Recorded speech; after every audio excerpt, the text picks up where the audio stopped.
Fantastic Mr. Fox by Roald Dahl. Chapter 1. The Three Farmers. Down in the valley there were 3 farms. The owners of these farms had done well. They were rich men.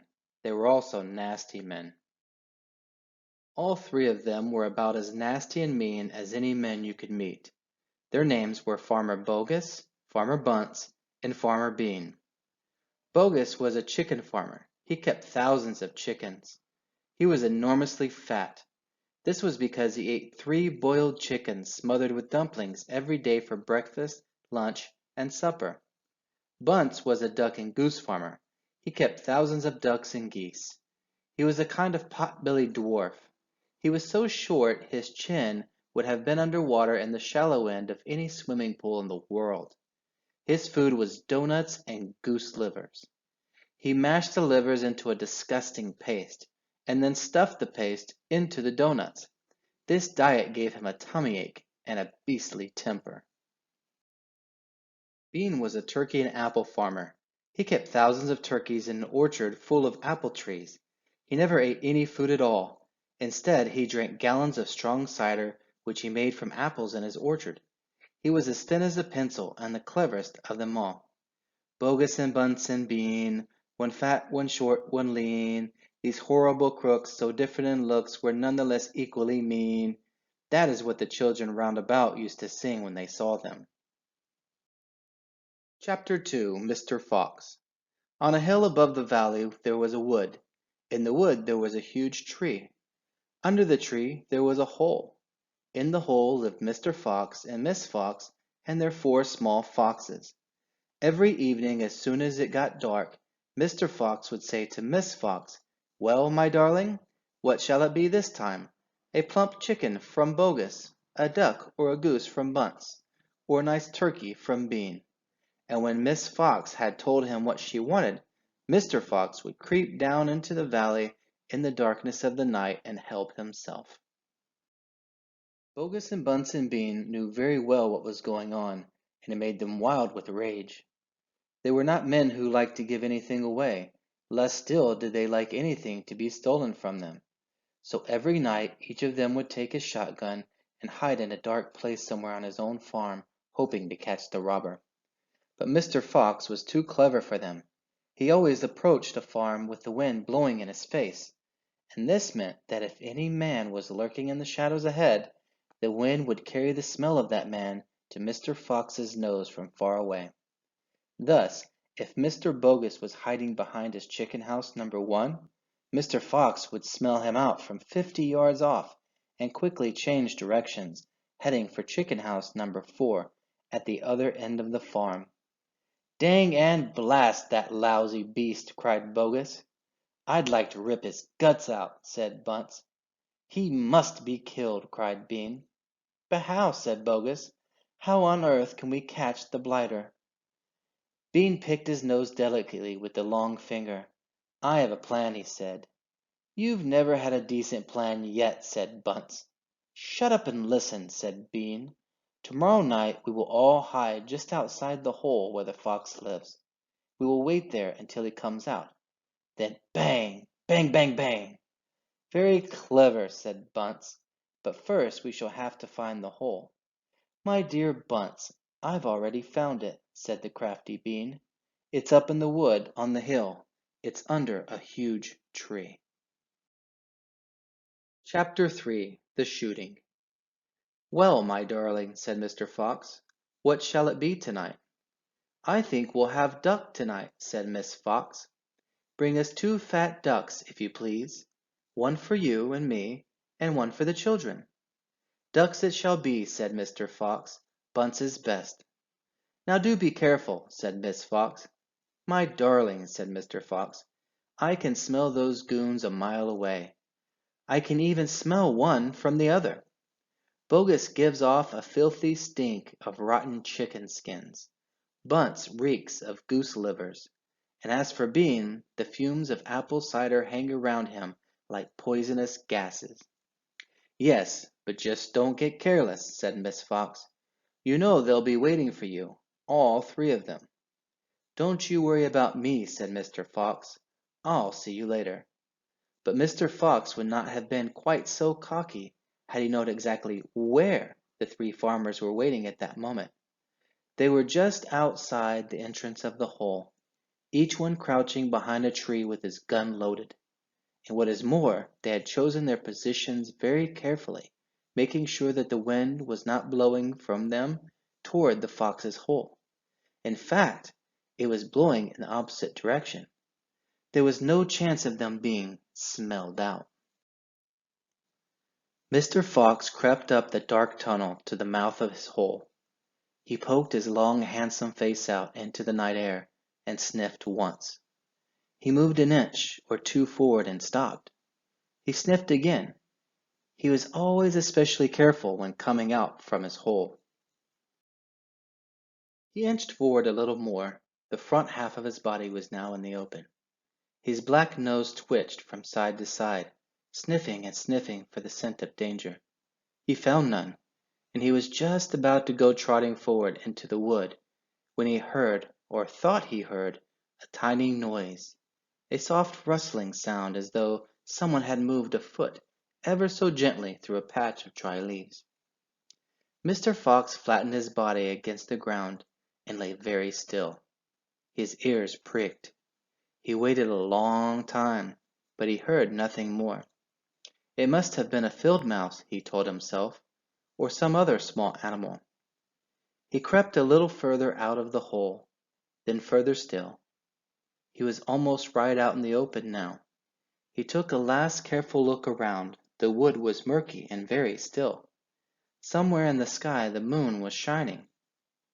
Just then his sharp night eyes caught a glint of something bright behind a tree not far away.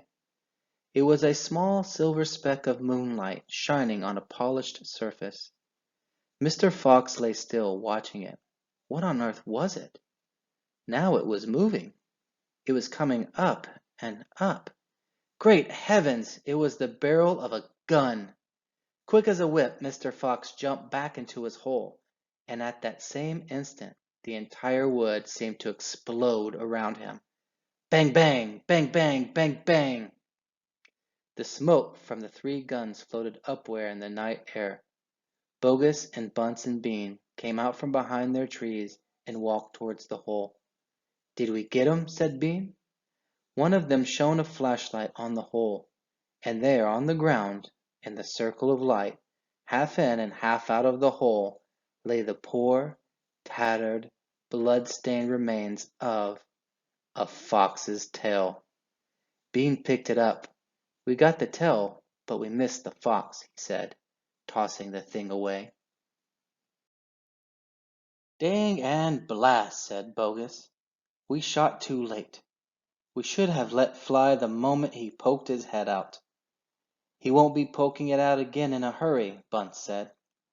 Bean pulled a flask from his pocket and took a swig of cider. Then he said, "It'll take 3 days at least before he gets hungry enough to come out again. I'm not sitting around here waiting for that. Let's dig him out." "Ah," said Bogus.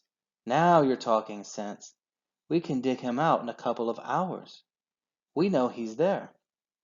I reckon there's a whole family of them down that hole," Bunce said. "Then we'll have the lot," said Bean. "Get the shovels." Chapter 4: The Terrible Shovels.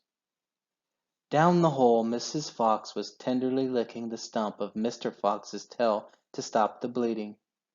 "It was the finest tail for miles around," she said between licks. "It hurts," said Mr. Fox. "I know it does, sweetheart, but it'll soon get better." "And it'll soon grow again, Dad," said one of the small foxes. "It will never grow again," said Mr. Fox. "I shall be tailless for the rest of my life." He looked very glum. There was no food for the foxes that night, and soon the children dozed off. Then Miss Fox dozed off, but Mr. Fox couldn't sleep because of the pain in the stump of his tail. "Well," he thought, "I suppose I'm lucky to be alive at all. And now they've found our hole. We're going to have to move out as soon as possible. We'll never get any peace if we—" What was that? He turned his head sharply and listened. The noise he heard now was the most frightening noise a fox can ever hear.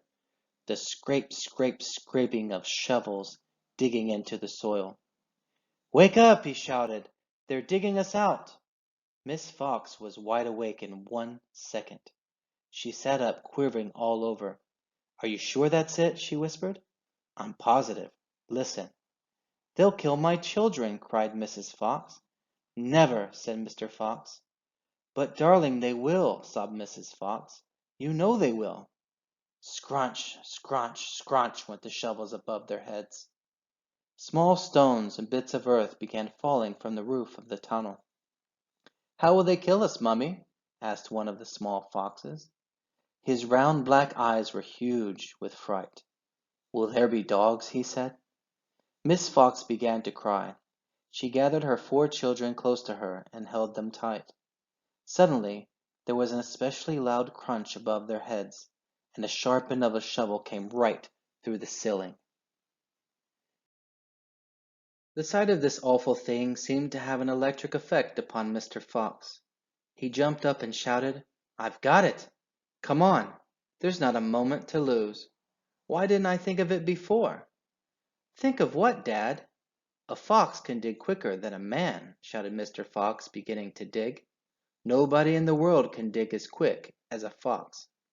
The soil began to fly out furiously behind Mr. Fox as he started to dig for dear life with his front feet. Miss Fox ran forward to help him.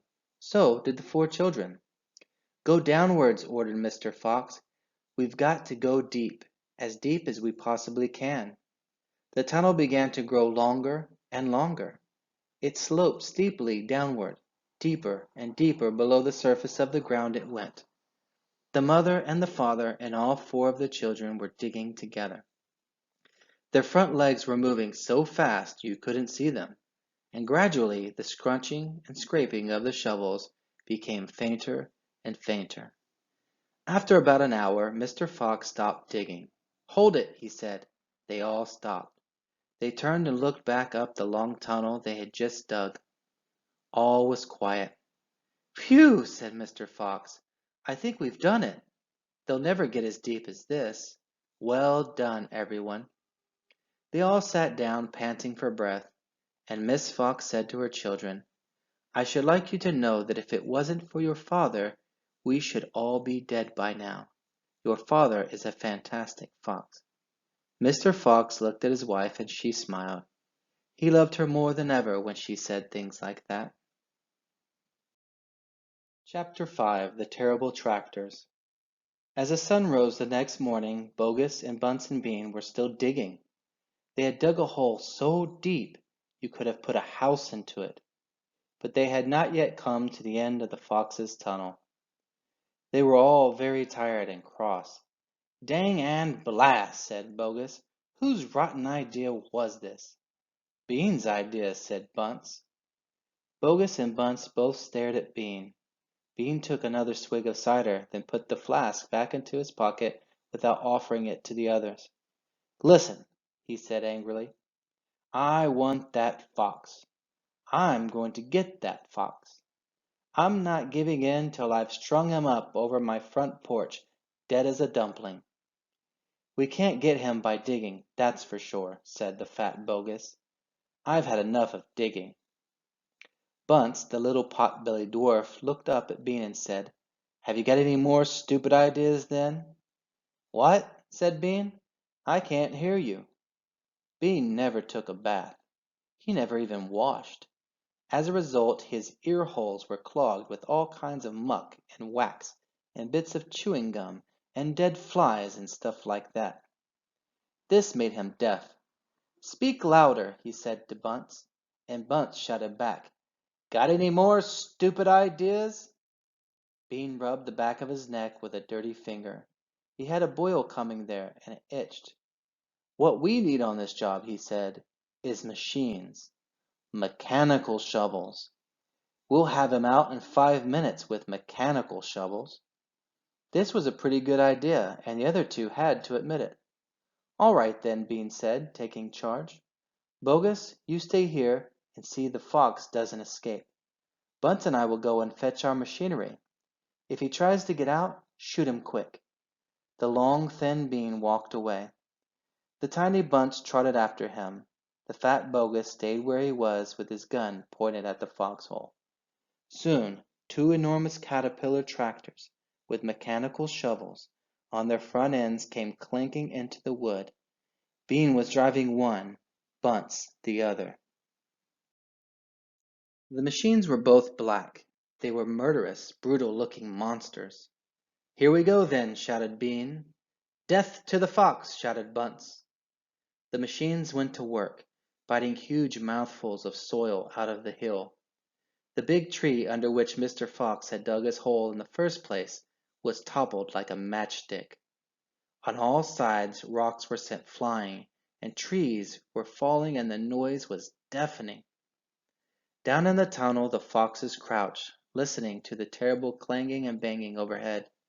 "What's happening, Dad?" cried the small foxes. "What are they doing?" Mr. Fox didn't know what was happening or what they were doing. "It's an earthquake!" cried Miss Fox. "Look," said one of the small foxes. "Our tunnel's got shorter. I can see daylight." They all looked round, and yes, the mouth of the tunnel was only a few feet away from them now, and in the circle of daylight beyond they could see the two huge black tractors almost on top of them. "Tractors!" shouted Mr. Fox, "and mechanical shovels! Dig for your lives! Dig, dig, dig!" Chapter 6. The Race. Now there began a desperate race, the machines against the foxes. In the beginning, the hill looked like this. After about an hour, as the machines bit away more and more soil from the hilltop, it looked like this. Sometimes the foxes would gain a little ground, and the clanking noises would grow fainter, and Mr. Fox would say, "We're going to make it. I'm sure we are." But then, a few moments later, the machines would come back at them, and the crunch of the mighty shovels would get louder and louder.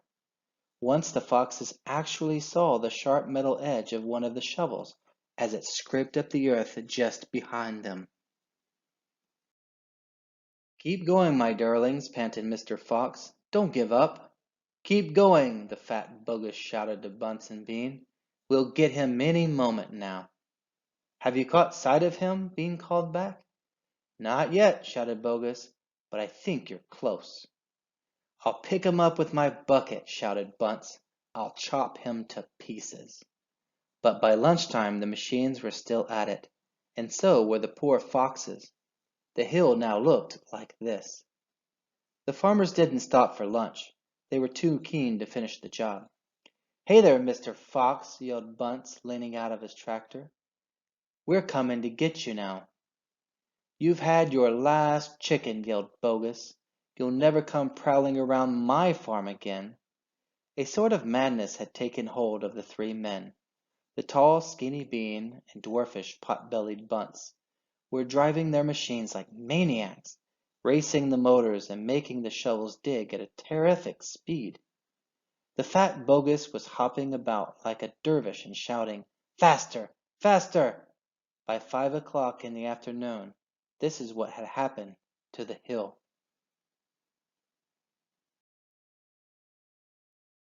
The hole the machine had dug was like the crater of a volcano. It was such an extraordinary sight that crowds of people came rushing out from the surrounding villages to have a look. They stood on the edge of the crater and stared down at Bogus and Bunce and Bean. "Hey there, Bogus! What's going on?" "We're after a fox." "You must be mad." The people jeered and laughed, but this only made the three farmers more furious and more obstinate and more determined than ever not to give up until they had caught the fox.